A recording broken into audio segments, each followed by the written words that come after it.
Hay momentos en la vida espiritual en los que nos detenemos ante un misterio tan profundo que apenas podemos comprenderlo con la razón. Uno de esos misterios es el amor que la Iglesia Católica ha profesado durante 2000 años a María, la Madre de Dios. Pero lo que quizás nos sorprenda aún más es descubrir que, a lo largo de los siglos, los cristianos han invocado a esta misma mujer con centenares, incluso miles de nombres diferentes. Nuestra Señora de Aparecida, Nuestra Señora del Carmen, Nuestra Señora de la Concepción, Nuestra Señora de Guadalupe. Cada título es como una ventana que nos permite contemplar un aspecto diferente de su misión, de su gracia, de su cercanía con nosotros. ¿Por qué la Iglesia ha multiplicado estos nombres? ¿Qué significan realmente?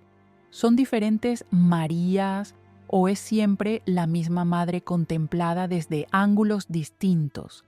En este video vamos a emprender un viaje espiritual por las invocaciones marianas, descubriendo el profundo significado teológico, histórico y pastoral que encierra cada uno de estos títulos. No se trata simplemente de nombres, sino de experiencias de fe, de encuentros con lo divino, de historias de salvación escritas en el corazón de los pueblos. Cuando San Juan nos relata en su Evangelio que Jesús, desde la cruz, entrega a su madre al discípulo amado diciendo, «He aquí a tu madre», está inaugurando una relación que atravesará toda la historia de la Iglesia. Como nos enseña el Catecismo de la Iglesia Católica en el número 963, después de haber hablado del papel de la bienaventurada Virgen María en el misterio de Cristo y del Espíritu, conviene considerar ahora su lugar en el misterio de la Iglesia. María no es una figura periférica de nuestra fe, sino alguien íntimamente unida al plan de salvación. Y cada invocación mariana es, en realidad, una forma en que la Iglesia, guiada por el Espíritu Santo, ha ido descubriendo y profundizando en ese misterio a lo largo de los siglos. San Luis María Grignion de Montfort escribió en su Tratado de la verdadera devoción: Dios Hijo quiso formarse y, por así decir, encarnarse todos los días en sus miembros por su querida Madre. Cada título mariano es un testimonio de cómo María continúa siendo madre en la vida de la Iglesia. Para comprender realmente qué son las invocaciones marianas, necesitamos remontarnos a los primeros siglos del cristianismo. La Iglesia primitiva ya veneraba a María con títulos que encontramos en la Escritura. Theotokos, Madre de Dios, un título que fue solemnemente proclamado en el Concilio de Éfeso en el año 431, cuando miles de fieles salieron a las calles con antorchas celebrando esta verdad de fe. También la llamaban Aei Partenos, siempre virgen, reconociendo su virginidad perpetua antes, durante y después del parto, como enseña la tradición constante de la Iglesia. Estos primeros títulos eran eminentemente teológicos, es decir, buscaban expresar quién es María en el misterio de la salvación. Pero con el paso del tiempo, algo hermoso comenzó a suceder. A medida que el Evangelio se expandía por diferentes culturas y regiones, los pueblos comenzaron a experimentar la presencia maternal de María de formas particulares. Hubo apariciones, manifestaciones de su cuidado, milagros asociados a lugares específicos, y así nacieron las advocaciones marianas locales o regionales. Una advocación mariana es, esencialmente, una forma particular de venerar a la Santísima Virgen María, asociada a un lugar, una imagen, un acontecimiento histórico o una dimensión específica de su misión salvífica.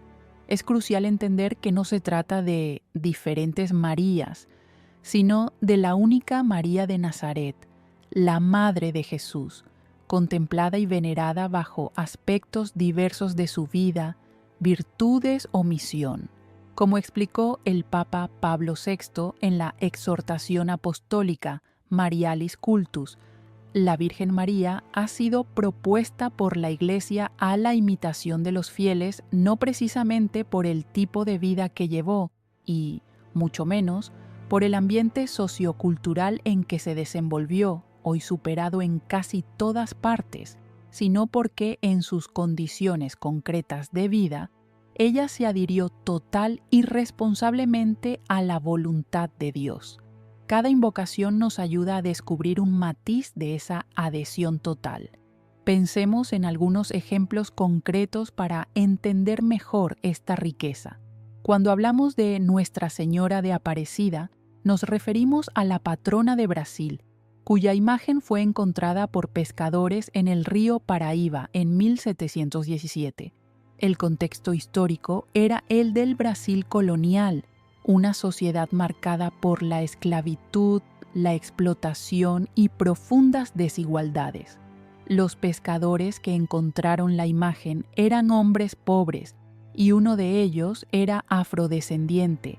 La imagen de María, que emergió de las aguas, era de terracota oscura y pronto se convirtió en símbolo de esperanza para los más necesitados.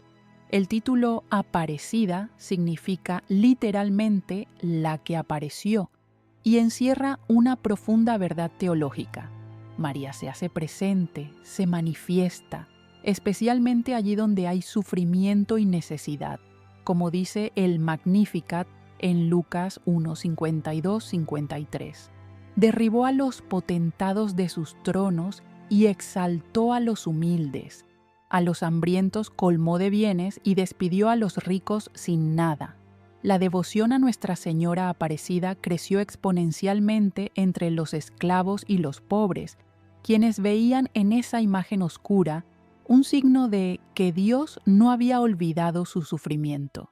Los milagros atribuidos a su intercesión fueron innumerables, y la Iglesia, después de cuidadosos procesos de discernimiento, reconoció la autenticidad de esta devoción. En 1930, el Papa Pío XI la proclamó patrona de Brasil, consolidando así una devoción que había nacido del pueblo. Contrastemos esto con otra advocación, Nuestra Señora del Carmen. Este título tiene orígenes completamente diferentes. Se remonta al Monte Carmelo en Tierra Santa, donde en el siglo XII un grupo de ermitaños cristianos se estableció para vivir en oración contemplativa. Estos hombres se inspiraban en el profeta Elías, quien según el primer libro de los Reyes, capítulo 18, había desafiado a los profetas de Baal precisamente en el Monte Carmelo. La tradición carmelita narra que estos ermitaños tuvieron una especial devoción a María, a quien consideraban el modelo perfecto de vida contemplativa. Cuando las circunstancias históricas los obligaron a regresar a Europa en el siglo XIII, trajeron consigo esta devoción mariana que se desarrolló en la orden religiosa que conocemos como los carmelitas. El título del Carmen proviene del hebreo Carmel, que significa jardín o viña de Dios. María es vista aquí como el jardín fértil donde creció Cristo, la vid verdadera. La espiritualidad carmelita enfatiza la vida de oración, el silencio contemplativo, la búsqueda íntima de Dios, y María es presentada como la maestra de este camino interior. Santa Teresa de Ávila, gran reformadora del Carmelo en el siglo XVI, escribió en su autobiografía: «Tomé por abogada y señora a la gloriosa Virgen María y encomendéme mucho a ella». El escapulario del Carmen, esa pequeña prenda que millones de católicos llevan como signo de consagración a María, está asociado a una promesa tradicional de protección maternal. Aquí vemos cómo una advocación mariana puede estar profundamente ligada a una familia espiritual específica dentro de la Iglesia, a un carisma particular. Otra categoría fascinante de invocaciones marianas son aquellas relacionadas con misterios teológicos. consideremos Nuestra Señora de la Inmaculada Concepción. Este título no se refiere a un lugar o a una aparición particular, sino a una verdad dogmática de nuestra fe. María fue concebida sin la mancha del pecado original desde el primer instante de su existencia. Esta verdad fue definida solemnemente por el Papa Pío IX en la bula Ineffabilis Deus el 8 de diciembre de 1854. Es profundamente significativo que solo 4 años después, en 1858, cuando María se apareció a Santa Bernardita en Lourdes, Francia, y la joven le preguntó quién era, la señora respondió en dialecto local: que soy era Inmaculada Concepció. Yo soy la Inmaculada Concepción. Bernardita, una niña pobre y sin educación, no podía conocer este término teológico complejo. Este hecho fue considerado por la Iglesia como una confirmación celestial del dogma recién proclamado. El fundamento bíblico de este privilegio mariano lo encontramos en el saludo del ángel Gabriel en Lucas 1:28. Alégrate, llena de gracia, el Señor está contigo. La expresión griega kecharitomene indica un estado permanente de gracia, una plenitud que existía antes del momento del anuncio. Como explica el Catecismo en el número 491, a lo largo de los siglos, la Iglesia ha tomado conciencia de que María, llena de gracia por Dios, había sido redimida desde su concepción. Esta invocación nos recuerda que María es la toda hermosa, la tota pulchra, la nueva Eva que no conoció el pecado. Pasemos ahora a examinar invocaciones marianas que surgen de acontecimientos históricos dramáticos. Nuestra Señora de Guadalupe, patrona de las Américas, es un ejemplo extraordinario. En diciembre de 1531, apenas 10 años después de la conquista española de México, María se apareció al indígena Juan Diego en el Cerro del Tepeyac. El contexto era desgarrador. La civilización azteca había sido destruida. Millones de indígenas habían muerto por enfermedades europeas. La evangelización avanzaba con dificultades y frecuentes abusos. En este momento crítico, María se presenta con rasgos mestizos, hablando en náhuatl, la lengua de los conquistados, y con símbolos que los indígenas podían comprender perfectamente. La imagen que quedó milagrosamente impresa en el ayate de Juan Diego es un códice indígena, un mensaje en su propio lenguaje visual. María aparece de pie sobre la luna, vestida con el sol, con una faja que indica que está embarazada, exactamente como describe el Apocalipsis 12:1. Una gran señal apareció en el cielo, una mujer, vestida del sol, con la luna bajo sus pies y una corona de 12 estrellas sobre su cabeza. Para los aztecas, estos símbolos comunicaban que ella era más poderosa que sus dioses del sol y la luna, pero que venía con ternura maternal. El impacto fue asombroso. En los 7 años siguientes, aproximadamente 8 millones de indígenas pidieron el bautismo. Nuestra Señora de Guadalupe se convirtió en el rostro mestizo de María, la madre que no discrimina, que abraza culturas, que dignifica a los despreciados. El estudio científico de la tilma ha revelado características inexplicables. Las fibras de maguey deberían haberse desintegrado en 20 años, pero han durado casi 500. No hay trazos de boceto bajo la imagen.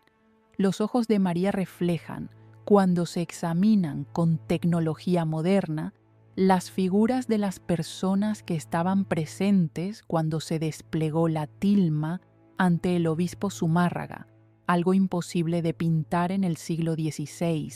Estos hechos han sido documentados por investigadores de diversas disciplinas, pero más allá de lo prodigioso de la imagen, lo que realmente importa es el mensaje teológico.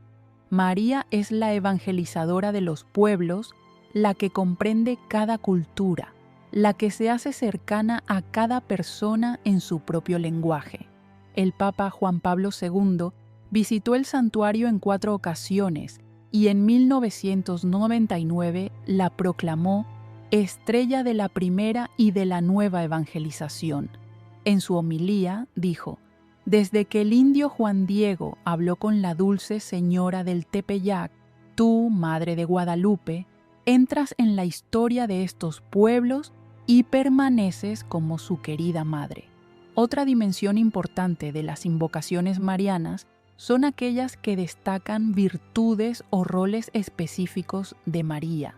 Nuestra Señora del Perpetuo Socorro, por ejemplo, enfatiza la ayuda constante, ininterrumpida de María para con sus hijos.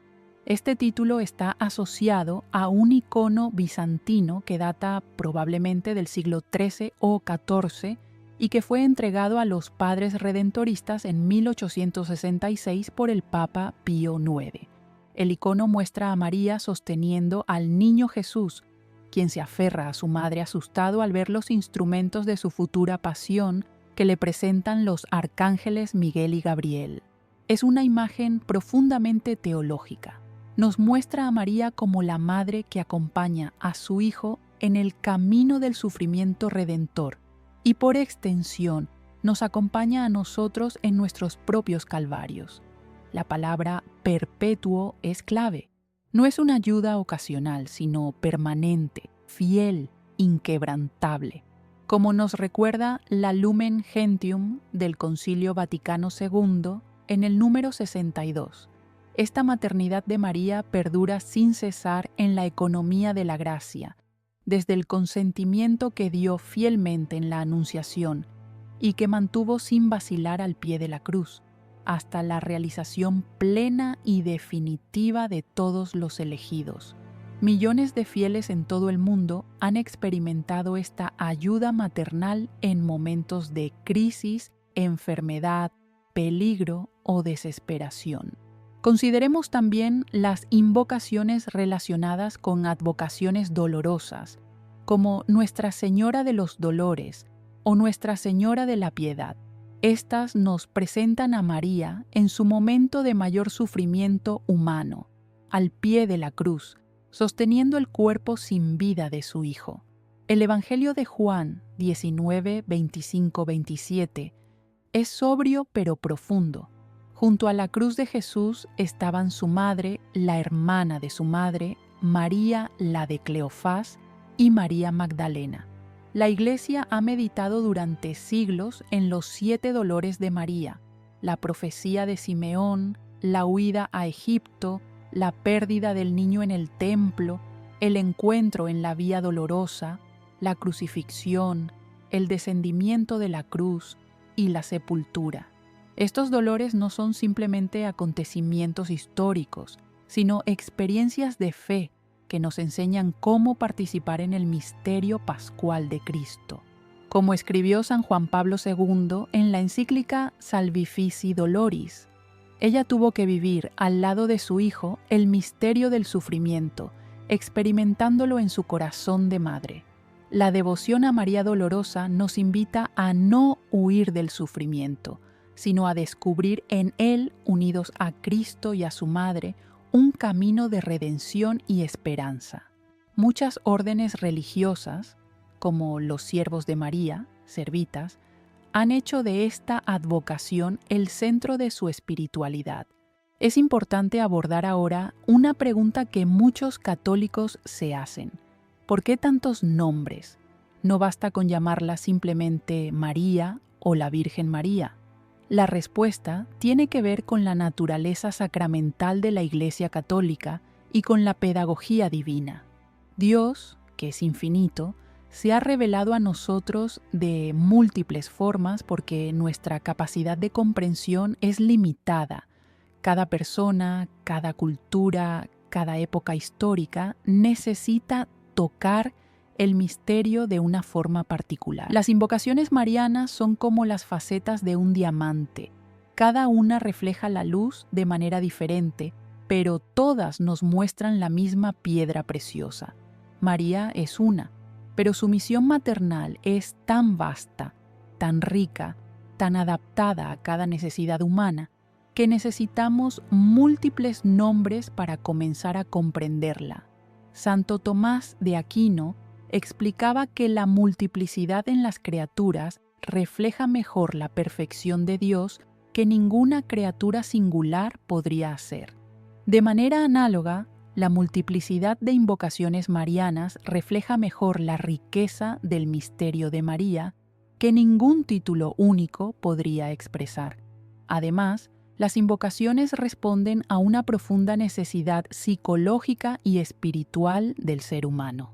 Necesitamos lo concreto, lo tangible, lo cercano. Una madre brasileña que peregrina a Aparecida con su hijo enfermo no está simplemente venerando a María en abstracto, sino que está encontrándose con María de una forma muy específica, en un lugar concreto, con una historia particular que resuena con su propia experiencia. Un carmelita descalzo que reza ante una imagen de Nuestra Señora del Carmen está entrando en una tradición espiritual específica, con sus métodos de oración, su énfasis contemplativo, su carisma particular. Esto no contradice la unidad de María, sino que la hace más accesible, más real, más maternal.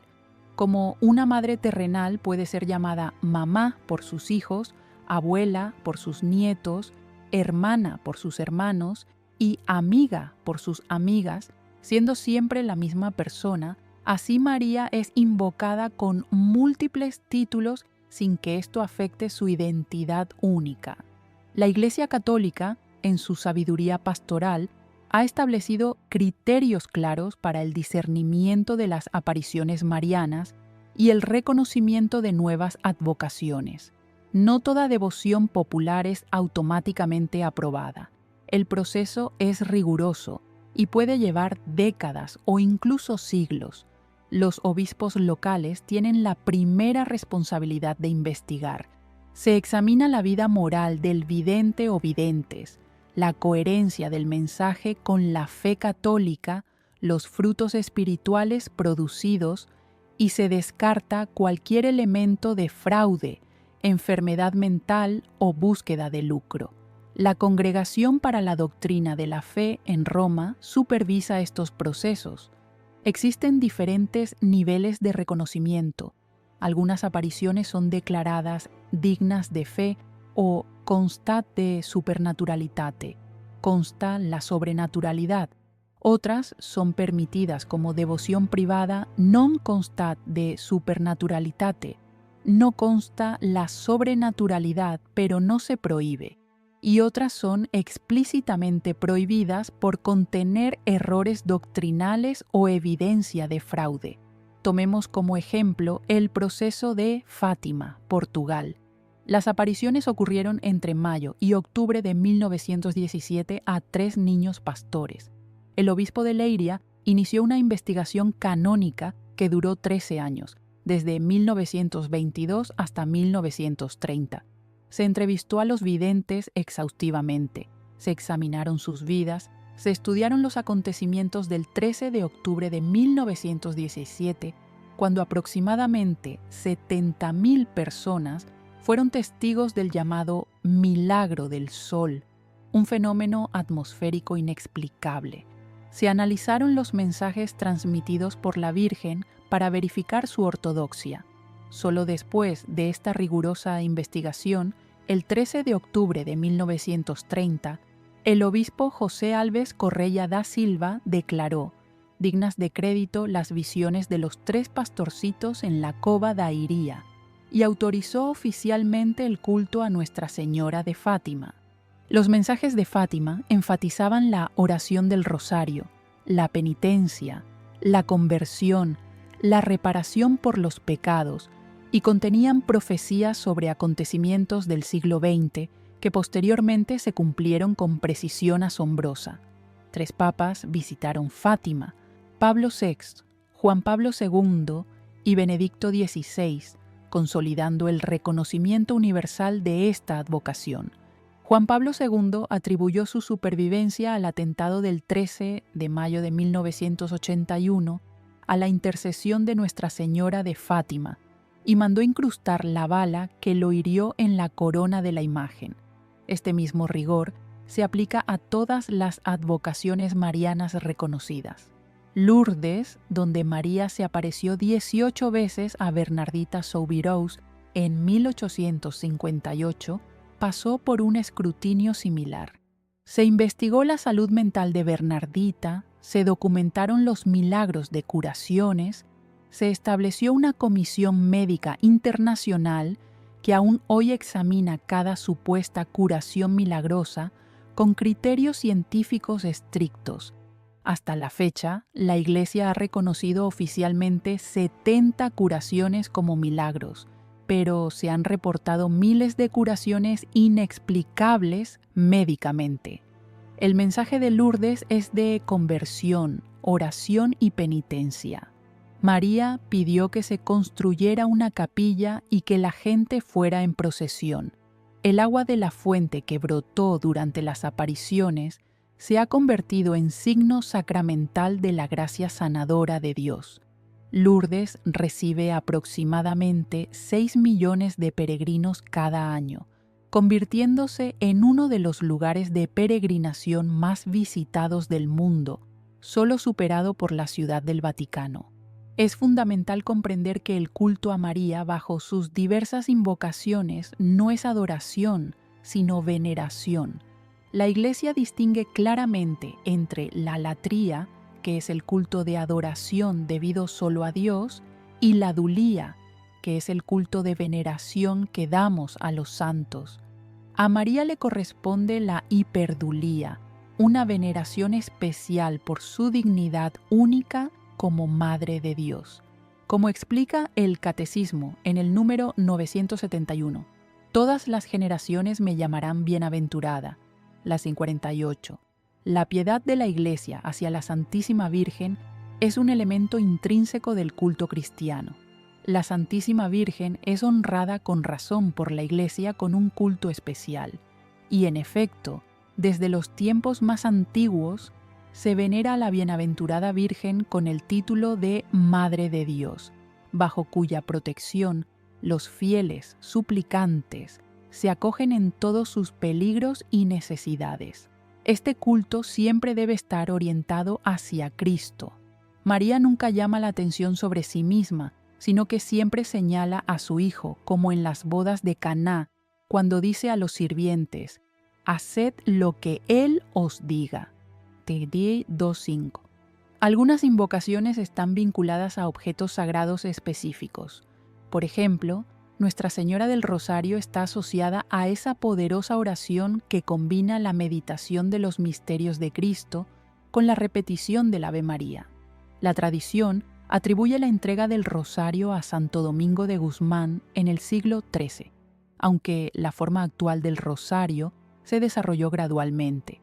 La batalla de Lepanto en 1581, cuando la flota cristiana derrotó a la armada otomana, fue atribuida por el Papa San Pío V a la intercesión de María a través del rezo del rosario por parte de los fieles en toda Europa.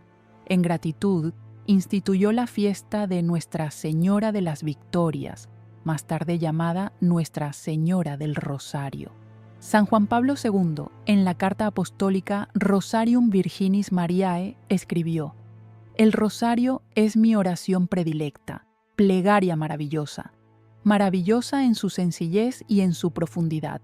Esta invocación nos recuerda que María es la maestra de la oración contemplativa, la que guardaba todas estas cosas meditándolas en su corazón». Sleskut Tom 2, 19. Existen también invocaciones marianas que están profundamente enraizadas en la identidad nacional de los pueblos. Nuestra Señora de Montserrat para Cataluña, Nuestra Señora de Czestochowa para Polonia, Nuestra Señora de Knock para Irlanda, Nuestra Señora de la Caridad del Cobre para Cuba. Estas advocaciones no son simplemente devociones religiosas, sino que forman parte del tejido cultural, histórico e identitario de esas naciones.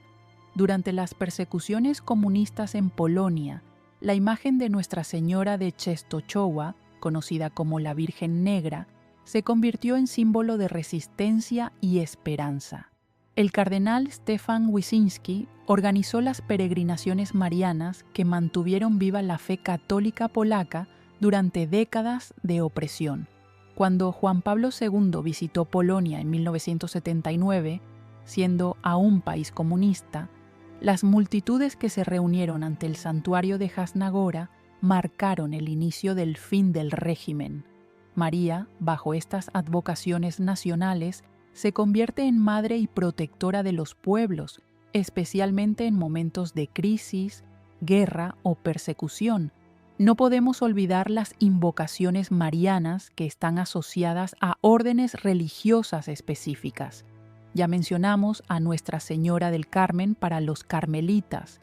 Los dominicos veneran especialmente a Nuestra Señora del Rosario. Los mercedarios tienen a Nuestra Señora de la Merced, cuya misión histórica era rescatar cristianos cautivos de los musulmanes. Los pasionistas honran a Nuestra Señora de los Dolores. Los salesianos invocan a María Auxiliadora. Cada familia espiritual dentro de la Iglesia encuentra en María un rostro particular que ilumina su carisma específico. Esto enriquece enormemente la vida de la Iglesia, porque cada espiritualidad aporta una perspectiva única sobre el misterio de la salvación. Como el Concilio Vaticano II enseñó en el decreto Perfectae Caritatis sobre la renovación de la vida religiosa, los diferentes carismas son dones del Espíritu Santo para el bien de toda la Iglesia. Las advocaciones marianas propias de cada orden reflejan y nutren esos carismas. Hay invocaciones que surgen de experiencias místicas profundas. Nuestra Señora de la Medalla Milagrosa es un ejemplo fascinante. En 1830, en París, Santa Catalina Labouré, una humilde novicia de las Hijas de la Caridad, tuvo apariciones de María en las que la Virgen le mostró el diseño de una medalla. En el anverso, María aparece de pie sobre un globo terráqueo, aplastando una serpiente con rayos de luz que salen de sus manos extendidas. Y la inscripción: «Oh María, sin pecado concebida, ruega por nosotros que recurrimos a ti». En el reverso, la letra M entrelazada con la cruz, los corazones de Jesús y María y 12 estrellas.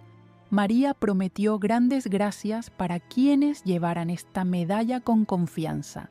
Las medallas comenzaron a distribuirse en 1832 y los milagros, conversiones y gracias fueron tan numerosos que el pueblo empezó a llamarla la Medalla Milagrosa. Esta advocación enfatiza el poder intercesor de María y su papel como mediadora de todas las gracias, un título que debe ser correctamente entendido. María no es fuente de la gracia, que es Cristo, pero como madre espiritual coopera en la distribución de las gracias que brotan del sacrificio redentor de su Hijo. Algunas advocaciones marianas tienen un carácter profético, es decir, transmiten mensajes específicos sobre acontecimientos futuros o llamados urgentes a la conversión.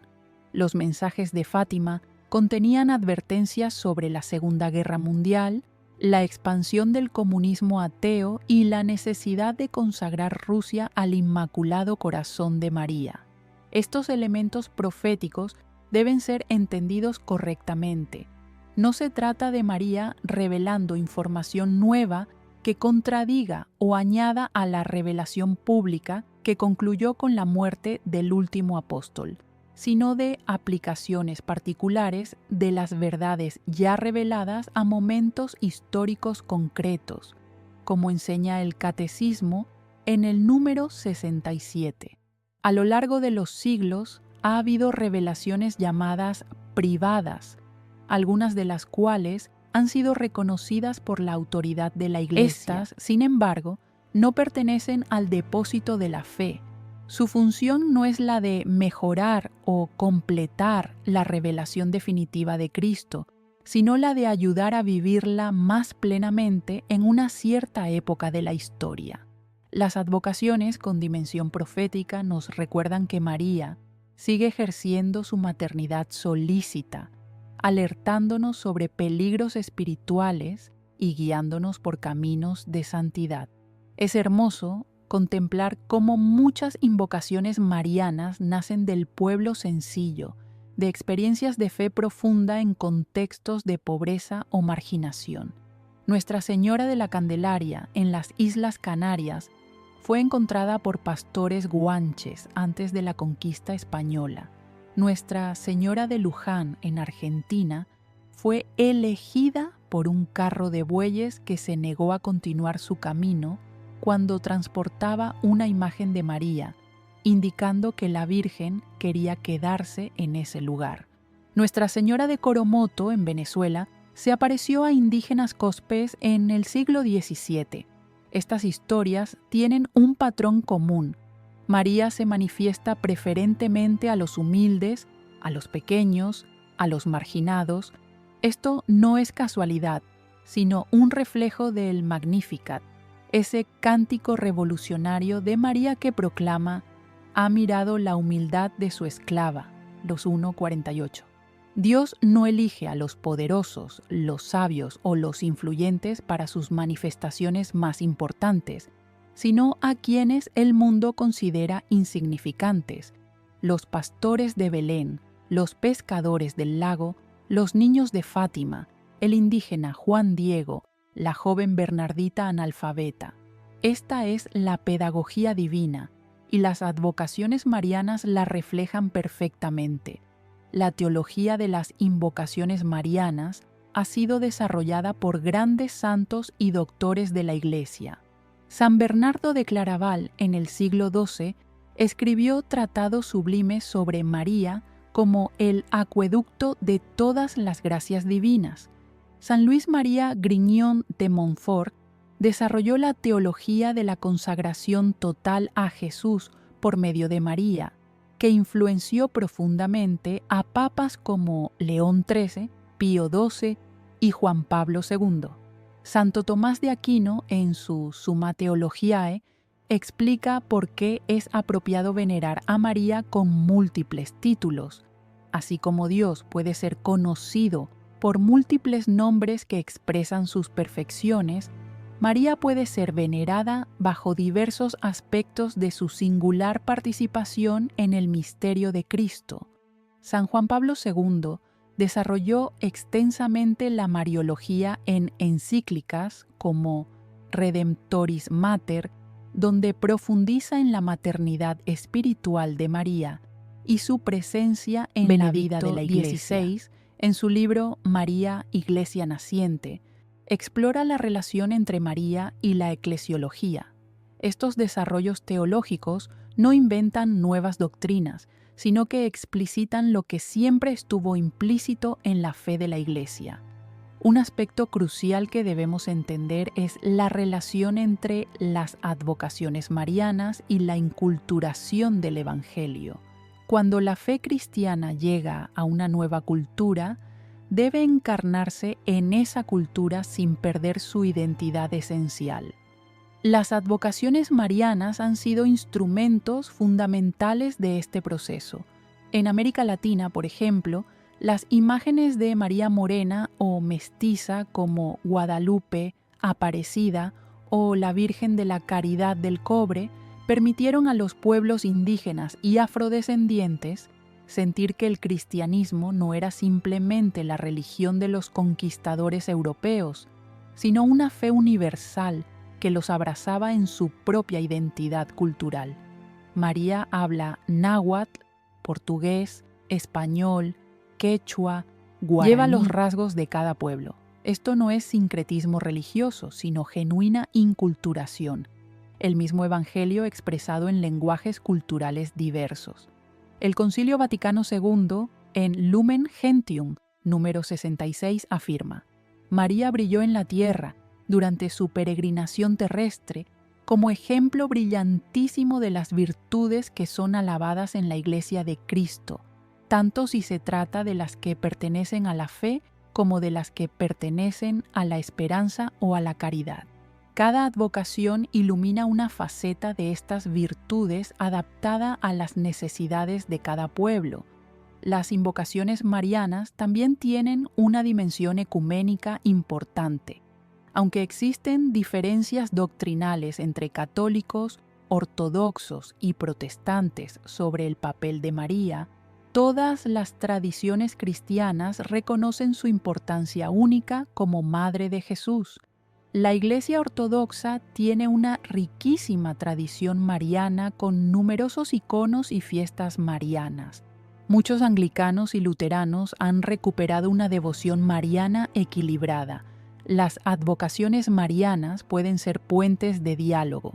Cuando ortodoxos y católicos veneran juntos a la Theotokos, cuando cristianos de diferentes denominaciones reconocen la santidad de María, se está construyendo unidad en lo esencial.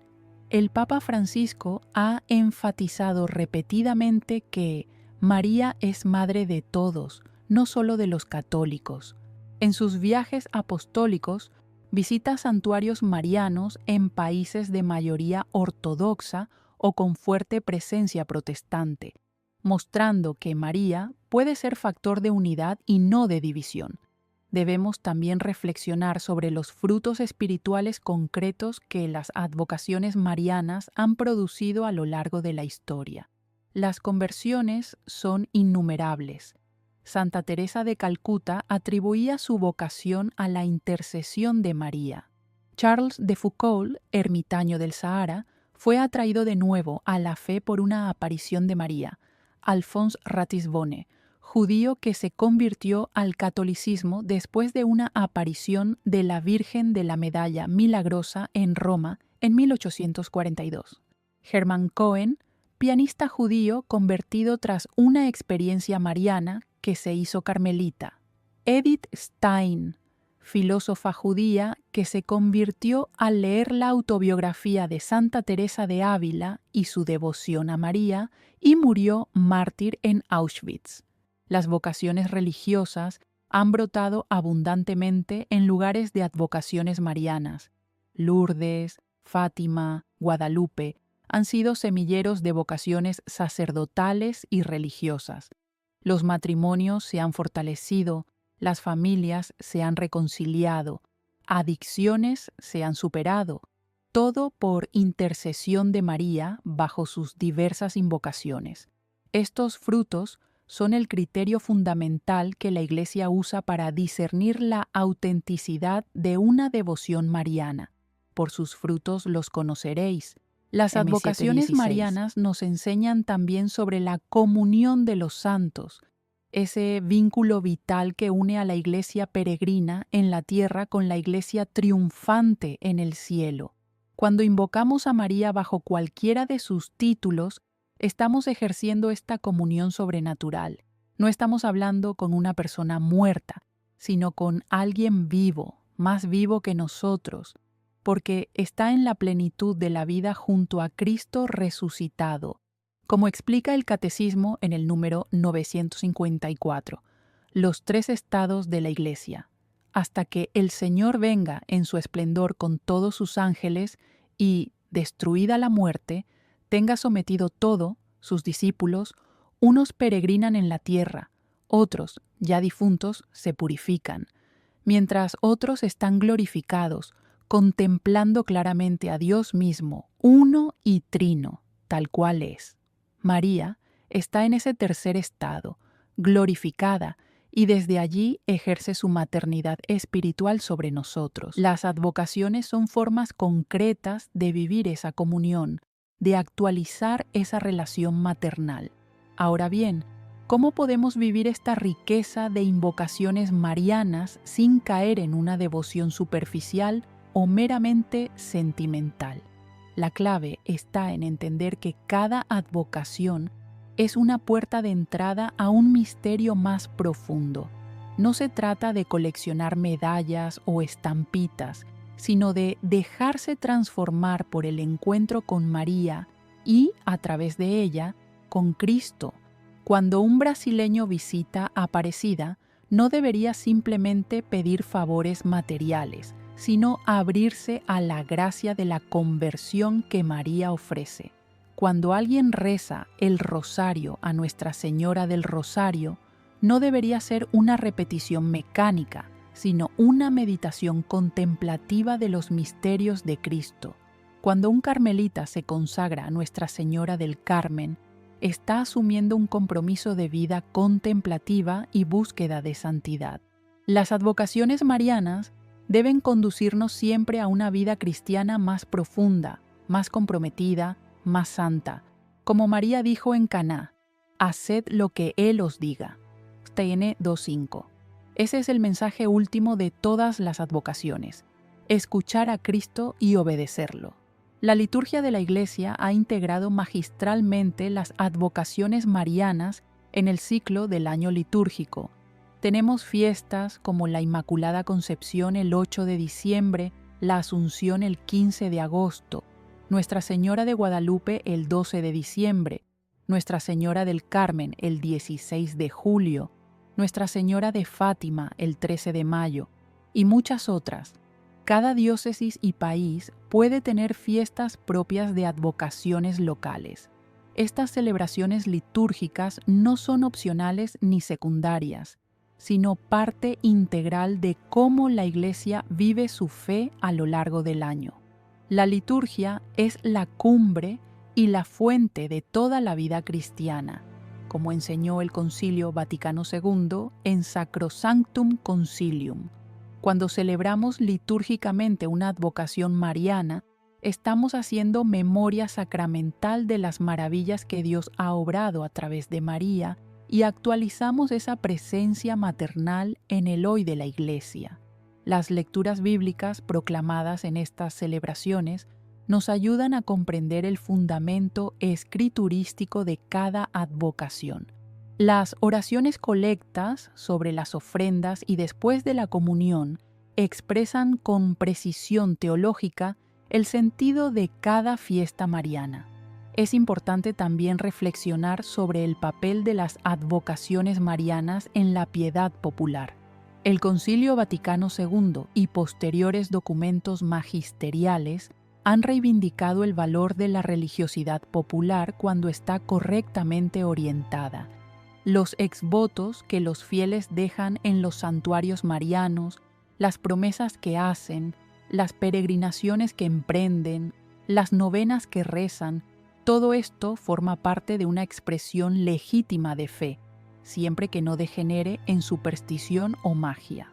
El documento Directorio sobre la Piedad Popular y la Liturgia de la Congregación para el Culto Divino afirma: la Iglesia siempre ha vivido en actitud respetuosa y de valoración ante estas manifestaciones de piedad sincera del pueblo cristiano. Sin embargo, también advierte contra desviaciones. No se debe considerar a María como una especie de diosa todopoderosa independiente de Dios, ni se deben hacer promesas que contradigan la moral cristiana, ni se debe buscar en María lo que solo Dios puede dar. La auténtica devoción mariana siempre es cristocéntrica, eclesial y transformadora de la vida. Las advocaciones marianas también nos enseñan sobre la geografía de la gracia. Dios actúa en lugares concretos, en momentos históricos específicos. Hay una dimensión encarnacional en el cristianismo que contrasta con espiritualidades gnósticas o desencarnadas. Jesús nació en Belén, creció en Nazaret, murió en Jerusalén. De manera similar, María se hace presente en Guadalupe, en Lourdes, en Fátima, en Aparecida. Estos lugares se convierten en espacios privilegiados de gracia, no porque sean mágicos, sino porque Dios ha querido asociarlos a manifestaciones particulares de su amor misericordioso. Los santuarios marianos son como las piscinas de Betesda de nuestro tiempo, lugares donde el ángel del Señor bajaba de tiempo en tiempo a agitar el agua, Matthew 5:4. Miles de testimonios documentan curaciones, conversiones y gracias extraordinarias obtenidas en estos lugares. Pero incluso cuando no ocurre un milagro físico, ocurre siempre el milagro invisible de la gracia que toca los corazones. Como dijo Santa Bernardita sobre Lourdes, la Virgen no me prometió hacerme feliz en este mundo, sino en el otro. Debemos abordar también algunas críticas o malentendidos comunes sobre las advocaciones marianas. Algunos protestantes objetan que esta multiplicación de títulos y devociones marinas es una distracción del culto debido solo a Dios y a Cristo. Esta crítica merece una respuesta respetuosa y fundamentada. Primero, como ya explicamos, el culto a María no es adoración sino veneración y está siempre orientado hacia Cristo.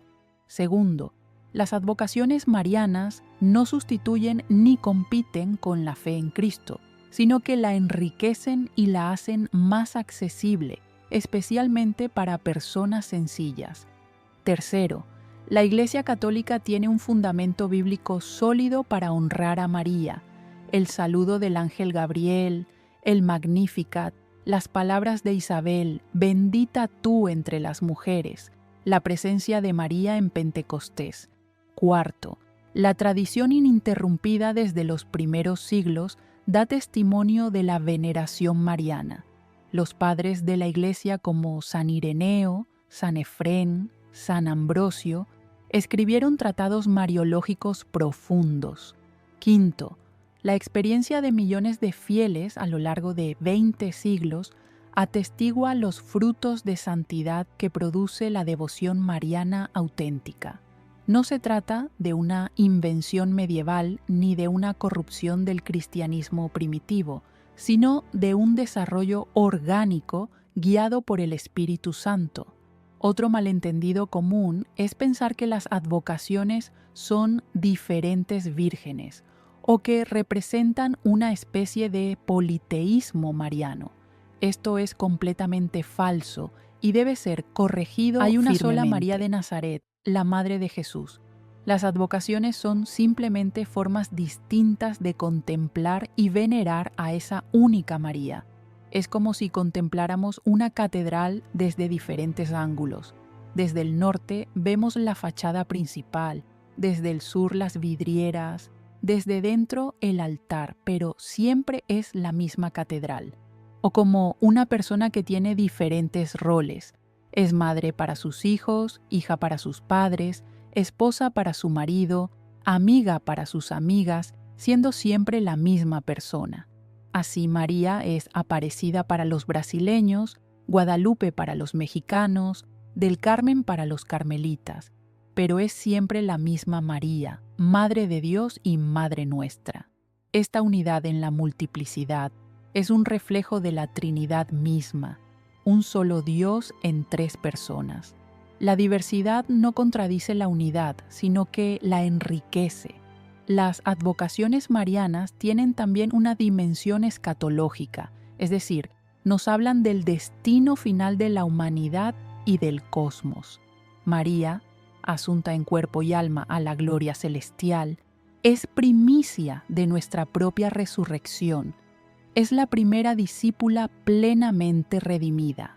Cuando contemplamos a María bajo cualquiera de sus advocaciones, estamos viendo lo que nosotros estamos llamados a ser, santos glorificados en la presencia de Dios.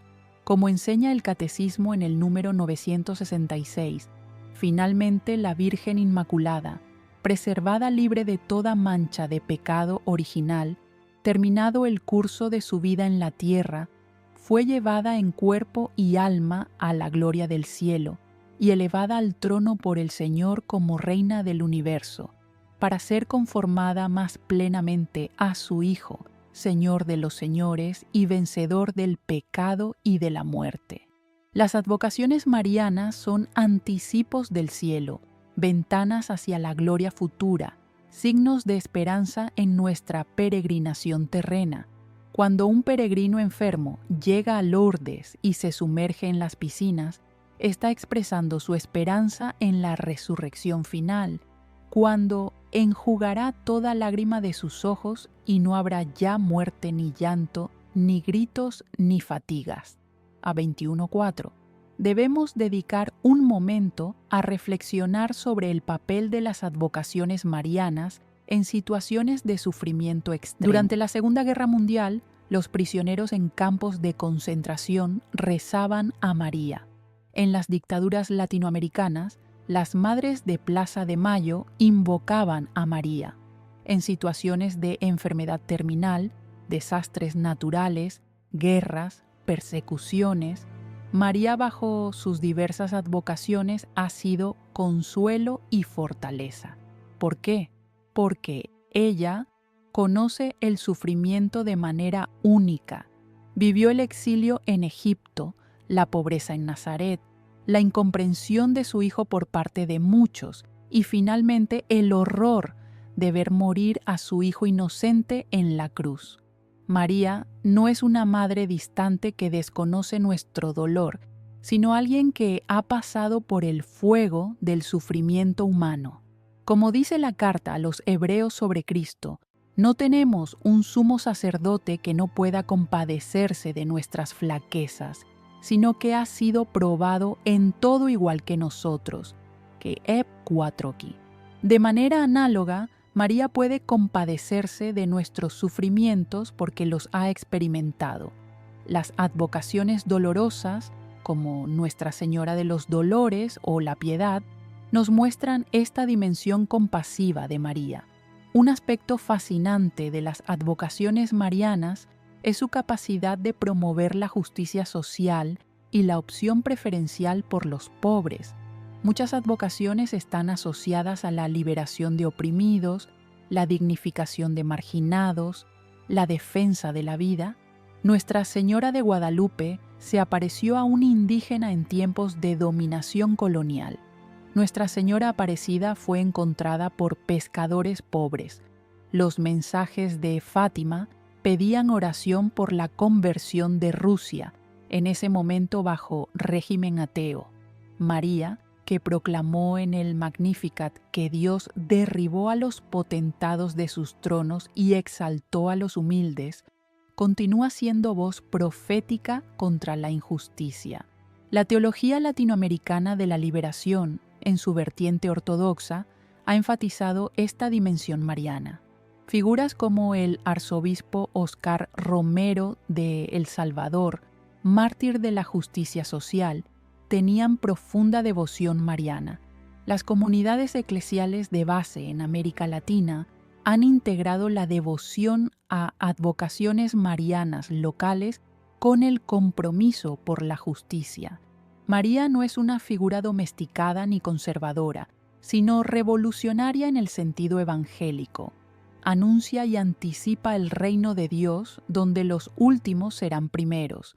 Las advocaciones marianas también nos hablan de la creatividad del Espíritu Santo en la Iglesia. Cada nueva advocación reconocida es un signo de que el Espíritu continúa actuando, inspirando, renovando. La Iglesia no es una institución muerta ni fosilizada, sino un organismo vivo que crece, se adapta, responde a nuevos desafíos. Las advocaciones marianas del siglo XXI pueden ser diferentes de las del siglo XVI, pero todas brotan de la misma fuente, el amor de Dios manifestado en María. Por ejemplo, en los últimos años han surgido devotos de María que desata los nudos, una advocación que se popularizó a través del entonces cardenal Bergoglio en Argentina y que se ha extendido mundialmente desde que se convirtió en Papa Francisco. Esta advocación, basada en una pintura alemana del siglo XVII, responde a una necesidad contemporánea, la sensación de que nuestras vidas están anudadas por problemas complejos que no podemos resolver solos. María es invocada como quien, con su intercesión maternal, puede desatar esos nudos. Es una advocación perfectamente adaptada a la mentalidad contemporánea, pero con raíces antiguas. Debemos también considerar el papel de las imágenes en las advocaciones marianas. El catolicismo, a diferencia del Islam o ciertas corrientes protestantes, no es iconoclasta. Valoramos las imágenes como pedagogía visual, especialmente importante en sociedades con altos índices de analfabetismo. Una imagen de Nuestra Señora de Guadalupe comunica teología profunda sin necesidad de palabras. Su posición de oración, el ángel que la sostiene, las estrellas de su manto, el sol que la rodea. Una imagen de la piedad de Miguel Ángel nos conmueve y nos enseña sobre el dolor redentor más que 1000 tratados teológicos. Sin embargo, es crucial entender que no adoramos las imágenes. Como explicó el Segundo Concilio de Nicea en el año 787, que defendió la veneración de las imágenes sagradas contra los iconoclastas, el honor rendido a una imagen se dirige al modelo original. Cuando veneramos una imagen de María, no estamos adorando madera, yeso o pintura, sino honrando a la persona representada. Las imágenes son ventanas hacia lo trascendente, no ídolos. Esta distinción es fundamental y debe ser enseñada claramente a los fieles.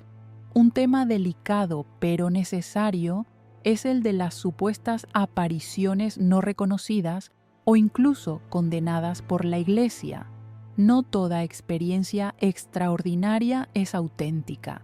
Puede haber fraudes deliberados, ilusiones psicológicas, fenómenos naturales malinterpretados, o incluso, según la doctrina católica, engaños diabólicos. La Iglesia tiene el deber de proteger a los fieles de falsas apariciones que podrían llevar a errores doctrinales o prácticas peligrosas. Por ejemplo, la Iglesia ha prohibido explícitamente algunas supuestas apariciones porque los mensajes contradecían la fe católica o promovían el lucro económico de los supuestos videntes. Los católicos tenemos la obligación de obedecer las decisiones legítimas de nuestros obispos y del magisterio de la Iglesia en estos asuntos.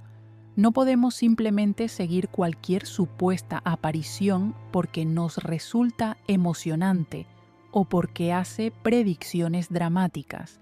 El criterio siempre debe ser la conformidad con la fe de la Iglesia, los frutos espirituales auténticos y la obediencia a la autoridad eclesiástica, como dice San Pablo en 1 Tesalonicenses 5:19-21. No extingáis el espíritu, no despreciéis las profecías, examinadlo todo y quedaos con lo bueno. Las advocaciones marianas nos enseñan también sobre la paciencia de Dios y la pedagogía divina. Muchas apariciones ocurrieron en múltiples ocasiones. 18 veces en Lourdes, 6 en Fátima, 4 en Guadalupe. Dios se adapta a nuestra lentitud para comprender, repite sus mensajes, da signos. María, como madre paciente, vuelve una y otra vez con el mismo mensaje fundamental: conversión, oración, penitencia, amor a Cristo y a la Iglesia. Esta repetición no es redundancia, sino pedagogía amorosa, como una madre que repite a su hijo pequeño las mismas instrucciones importantes hasta que las interioriza. María repite los mensajes esenciales del Evangelio adaptados a las circunstancias de cada época, y la Iglesia, con paciencia similar, toma décadas para discernir, investigar, confirmar. No hay prisa en asuntos sobrenaturales. La verdad puede esperar. Las modas pasan, pero la verdad permanece. Esta paciencia es sabiduría pastoral que protege a los fieles de engaños y fanatismos. Un hermoso aspecto de las advocaciones marianas es su capacidad de generar fraternidad universal. Cuando un católico polaco visita el santuario de Guadalupe en México, o un brasileño peregrina a Fátima en Portugal, o un mexicano reza en Lourdes en Francia, está experimentando la catolicidad de la Iglesia. Católico significa universal, y las advocaciones marianas son expresiones de esa universalidad. María es verdaderamente madre de todos los pueblos, razas, lenguas y culturas. En los grandes santuarios marianos se escuchan oraciones en cientos de idiomas diferentes. Personas de todos los continentes se encuentran como hermanos ante la misma Madre. Esta experiencia de fraternidad universal es profética. Anticipa el reino de Dios, donde vendrán muchos de Oriente y Occidente, y se sentarán con Abraham, Isaac y Jacob en el reino de los cielos. Mete 8:11. Las advocaciones marianas, lejos de dividir, unen. Lejos de ser particularistas, son manifestaciones de lo universal en lo particular. Llegando al final de este recorrido, debemos preguntarnos, ¿cómo vivir personalmente esta riqueza de invocaciones marianas? Algunos consejos prácticos pueden ayudarnos. Primero, es mejor profundizar en una o dos advocaciones que conocer superficialmente muchas. Cada persona puede sentir una conexión especial con ciertas advocaciones según su historia personal, su contexto cultural, su familia espiritual. Un carmelita naturalmente vivirá la devoción a Nuestra Señora del Carmen. Un brasileño sentirá especial cercanía con Aparecida, un mexicano con Guadalupe. Esto no excluye apreciar y respetar otras advocaciones, pero permite una relación más profunda y transformadora. Segundo, cualquier devoción mariana debe llevarnos a una vida sacramental más intensa. Si rezamos el rosario pero no vamos a misa dominical, hay algo que no está bien. Si visitamos santuarios marianos pero vivimos en pecado grave sin confesarnos, estamos perdiendo el sentido profundo de la devoción. María siempre nos conduce a Cristo y a la Iglesia, nunca nos aleja de ellos. Tercero, la devoción mariana debe traducirse en amor al prójimo, especialmente a los pobres y necesitados. María del Magnificat nos enseña la opción preferencial por los últimos. Una devoción mariana que no produzca caridad efectiva y justicia social es deficiente. Hagamos ahora una pausa para un momento de oración y contemplación. Te invito a cerrar los ojos si estás en un lugar apropiado o simplemente a bajar el volumen de las distracciones externas. Respira profundamente. Imagina que estás ante María. No importa bajo qué advocación la imagines. Puede ser Guadalupe, Aparecida, del Carmen, de Lourdes, de Fátima o simplemente María de Nazaret. Lo importante es que te sientas en su presencia maternal. Ella te mira con infinita ternura. No te juzga, te ama. Conoce cada herida de tu corazón, cada miedo, cada esperanza. En este momento, háblale como le hablarías a tu madre. Cuéntale lo que te preocupa, lo que te duele, lo que anhelas. Pídele que interceda por ti ante su Hijo. Y ahora, escucha en tu corazón lo que ella te dice. Quizás no sean palabras audibles, sino una sensación de paz, de consuelo, de fortaleza. Quizás sea una invitación a cambiar algo en tu vida, a acercarte más a Cristo, a perdonar a alguien, a empezar de nuevo. María siempre nos habla de Jesús, siempre nos señala el camino hacia Él. Permanece en este silencio interior unos momentos. Deja que María te envuelva con su manto maternal. María quiere decirte hoy algo personal. Escucha estas palabras como si ella misma te las susurrara al corazón. Hijo mío, hija mía amada, no temas. Yo estoy contigo como estuve con mi hijo en Nazaret, en Caná, al pie de la cruz. Bajo cualquier nombre que me invoques, soy siempre tu madre. Cada advocación que la Iglesia me ha dado es una puerta para que llegues a mí y a través de mí a Jesús. No te confundas pensando que hay muchas Marías. Hay una sola, la humilde muchacha de Nazaret que dijo sí a Dios y que ahora te dice sí a ti. Cuando me llamas Guadalupe, reconoces que soy madre de los pueblos mestizos, de los marginados, de los que sufren discriminación. Cuando me invocas como Aparecida, confiesas que me hago presente especialmente entre los pobres y humildes. Cuando rezas a Nuestra Señora del Carmen, buscas la vida contemplativa y el silencio del corazón donde Dios habla. Cuando acudes a mí como Inmaculada Concepción, proclamas que Dios puede hacer nuevas todas las cosas, que ningún pecado es más grande que su misericordia. Cada título es un aspecto de mi amor maternal por ti. No necesitas conocerlos todos, pero sí necesitas conocerme a mí. Y conocerme a mí es conocer a mi Hijo. Llévame tu dolor, tus luchas, tus tentaciones.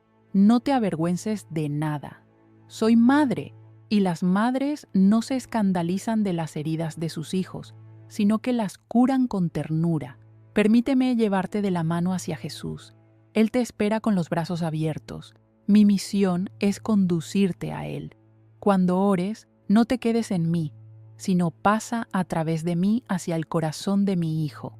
Reza el rosario meditando su vida, muerte y resurrección. Visita los santuarios no como turista, sino como peregrino en busca de conversión. Conságrate a mi inmaculado corazón, lo que significa entregarme tu vida para que yo la modele según el plan de Dios. Y sobre todo, vive el Evangelio. De nada sirve venerarme si no amas a tu prójimo, si no perdonas ofensas, si no luchas contra el pecado.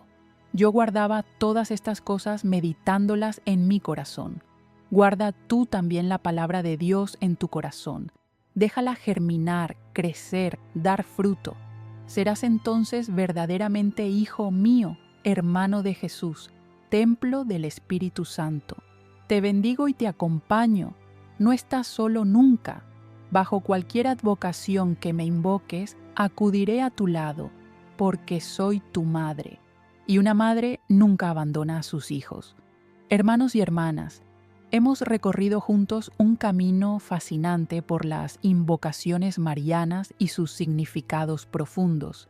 Hemos descubierto que cada título de María es una ventana hacia el misterio de su maternidad espiritual, una expresión de cómo ella se hace cercana a cada cultura, a cada época, a cada persona. No son nombres vacíos ni etiquetas arbitrarias, sino testimonios de encuentros reales con lo divino, experiencias de fe que han transformado pueblos enteros, generado conversiones milagrosas, inspirado vocaciones santas, consolado sufrimientos inenarrables.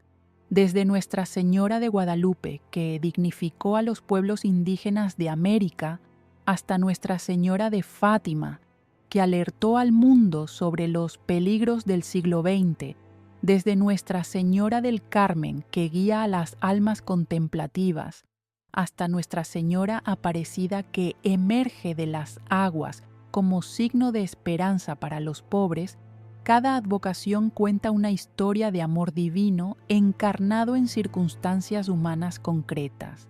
Hemos visto cómo la Iglesia, con sabiduría pastoral y rigor teológico, ha discernido a lo largo de los siglos cuáles de estas manifestaciones son auténticas, aplicando criterios bíblicos, teológicos, morales y prácticos.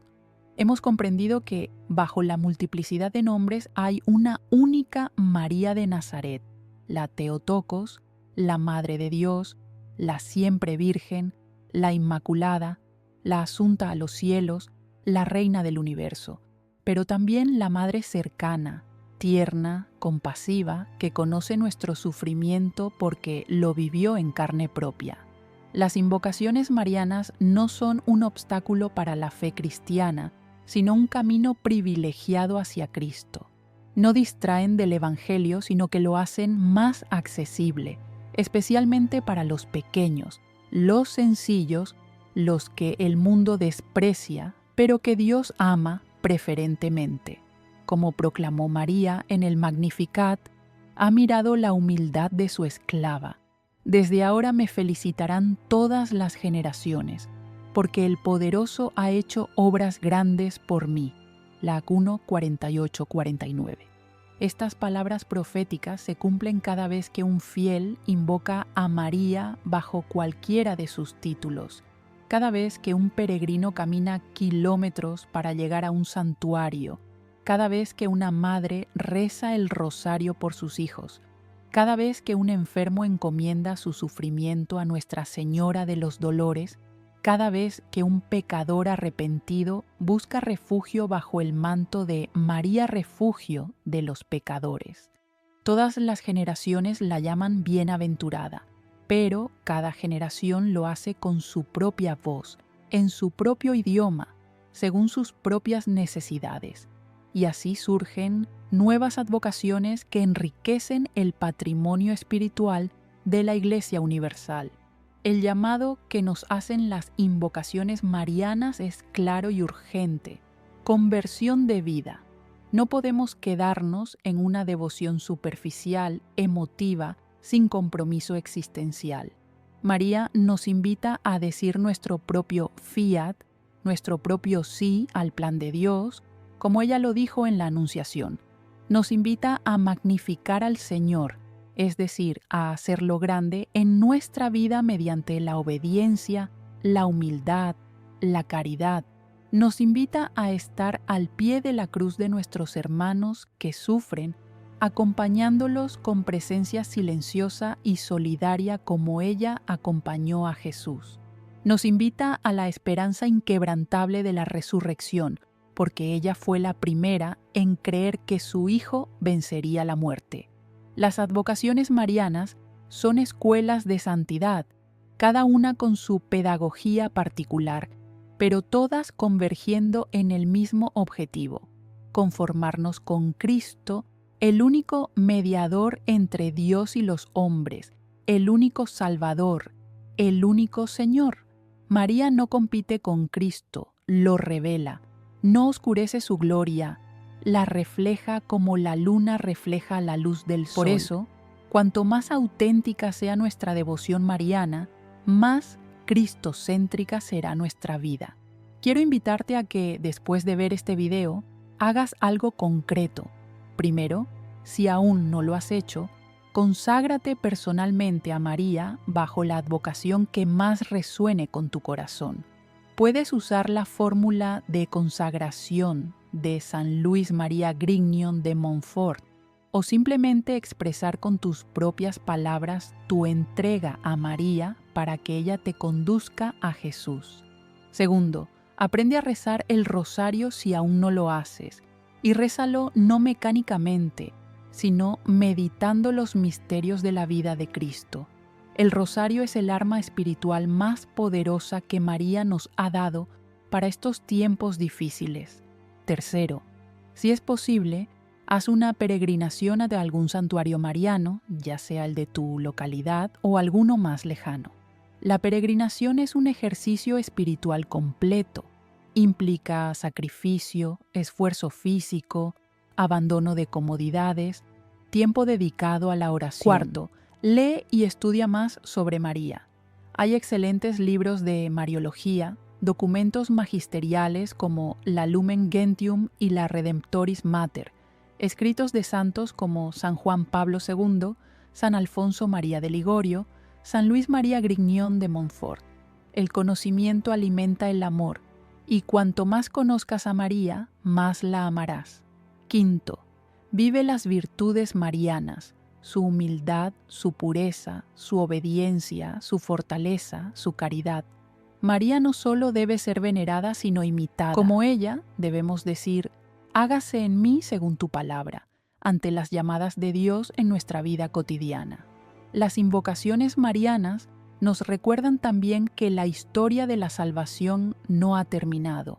Dios sigue actuando, el Espíritu Santo sigue inspirando, María sigue ejerciendo su maternidad. No vivimos en una época postcristiana o de eclipse de lo sagrado, sino en una época de nuevas efusiones del Espíritu, de nuevos Pentecostés, de nuevas evangelizaciones. Las apariciones marianas de los últimos siglos, todas ellas llamando a la conversión, a la oración, a la reconciliación, son signos proféticos para nuestro tiempo. Vivimos en un mundo marcado por guerras, injusticias, materialismo, pérdida del sentido de lo sagrado, crisis de la familia, cultura de muerte. En medio de esta oscuridad, María se levanta como aurora que anuncia el sol de Cristo. Las advocaciones marianas son luces en las tinieblas, estrellas que guían al navegante perdido hacia puerto seguro. Cada santuario mariano es un faro de esperanza. Cada imagen de María es un recordatorio de que el cielo está cerca. Cada título mariano es una invitación a no desesperar porque tenemos una madre que intercede por nosotros. Y aquí está el corazón del mensaje.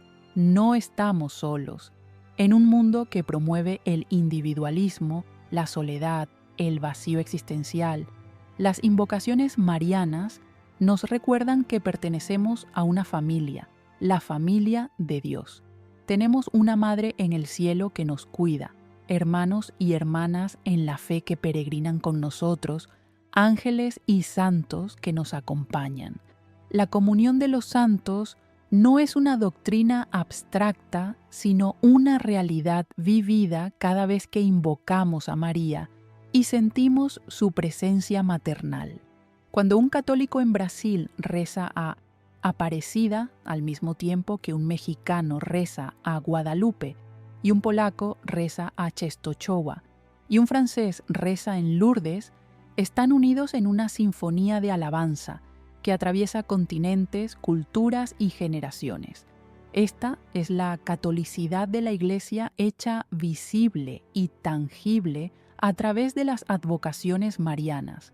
Somos una familia universal reunida bajo el manto de la misma Madre. Termino este recorrido con una reflexión final. Las invocaciones marianas son, en última instancia, expresiones del amor. Cuando amamos a alguien, multiplicamos los nombres cariñosos con los que nos dirigimos a esa persona. Los enamorados se llaman con apodos tiernos, los padres inventan diminutivos afectuosos para sus hijos. De manera similar, la Iglesia, enamorada de María, ha multiplicado sus nombres a lo largo de los siglos no por confusión ni por error, sino por amor. Cada advocación es como un poema de amor, una carta de gratitud, un grito de súplica, un suspiro de ternura dirigido a la Madre. Y María, con corazón de madre, responde a cada uno de esos nombres, acude a cada una de esas invocaciones, escucha cada una de esas oraciones, porque el amor verdadero es atento, disponible, generoso, y el amor de María por nosotros, reflejo del amor infinito de Dios, no conoce límites ni condiciones. Ella es verdaderamente Madre de la Misericordia, Madre del Amor Hermoso, Madre de la Santa Esperanza, como la invocamos en las letanías lauretanas. Bajo todos sus títulos, es siempre la Madre que nos ama con amor eterno. Que las invocaciones marianas no sean para ti simples datos de cultura religiosa o curiosidades históricas, sino puertas abiertas hacia una relación personal y transformadora con la Madre de Dios y Madre nuestra. Que cada título de María te hable al corazón y te invite a profundizar en algún aspecto del misterio cristiano. Que cuando escuches el nombre de Guadalupe, recuerdes la dignidad de cada persona humana sin importar su raza o condición social. Que cuando invoques a Nuestra Señora del Carmen, te comprometas con la vida de oración contemplativa. Que cuando reces a Nuestra Señora de Fátima, asumas seriamente el llamado a la conversión y la penitencia. Que cuando veneres a Nuestra Señora de los Dolores, aceptes tus propios sufrimientos unidos a la cruz de Cristo. Que cuando celebres a la Inmaculada Concepción, renueves tu lucha contra el pecado y tu confianza en la gracia divina. Que cuando honres a María Auxiliadora, experimentes su ayuda poderosa en momentos de tentación o peligro. Que todas estas advocaciones te conduzcan a un amor más profundo por Cristo, a una vida sacramental más intensa, a un compromiso más decidido con el Evangelio, a una caridad más efectiva hacia el prójimo. María de Nazaret, Madre de Dios, Madre nuestra, Guadalupe, Aparecida, del Carmen, de Fátima, de Lourdes, del Perpetuo Socorro, de los Dolores, del Rosario, Auxiliadora, de la Medalla Milagrosa, Inmaculada Concepción, bajo todos tus nombres y títulos, te pedimos que intercedas por nosotros ante tu Hijo Jesús. Llévanos de la mano por el camino de la santidad. Protégenos de todo mal. Consuela nuestras aflicciones. Fortalece nuestra fe. Aviva nuestra esperanza. Enciende nuestra caridad. Haz que vivamos siempre como hijos tuyos y hermanos de Cristo. Y al final de nuestra peregrinación terrena, recíbenos en la casa del Padre, donde tú reinas como reina junto a tu Hijo por los siglos de los siglos. Amén. Si este video te ha ayudado a comprender mejor las invocaciones marianas y a profundizar tu amor por la Santísima Virgen María, te invito a compartirlo con familiares y amigos. Muchas personas tienen dudas o malentendidos sobre este aspecto de nuestra fe católica, y este contenido puede ayudarles a aclarar sus dudas y a descubrir la belleza de la devoción mariana auténtica. Déjame en los comentarios cuál es tu advocación mariana favorita y por qué. Me encantaría conocer tu experiencia personal con María. Si tienes algún testimonio de gracias recibidas por intercesión de alguna advocación mariana, compártelo también. Estos testimonios fortalecen la fe de toda la comunidad. Suscríbete al canal para recibir más contenido de formación católica profunda y seria. Activa la campanita de notificaciones para no perderte ningún video. Y sobre todo, reza por mí como yo rezo por ti, para que juntos crezcamos en santidad y lleguemos un día a contemplar cara a aquel que es nuestra vida, nuestra dulzura y nuestra esperanza. Que Dios te bendiga abundantemente, que María te proteja con su manto maternal y que el Espíritu Santo te guíe siempre por caminos de verdad y amor. Hasta el próximo video. Paz y bien.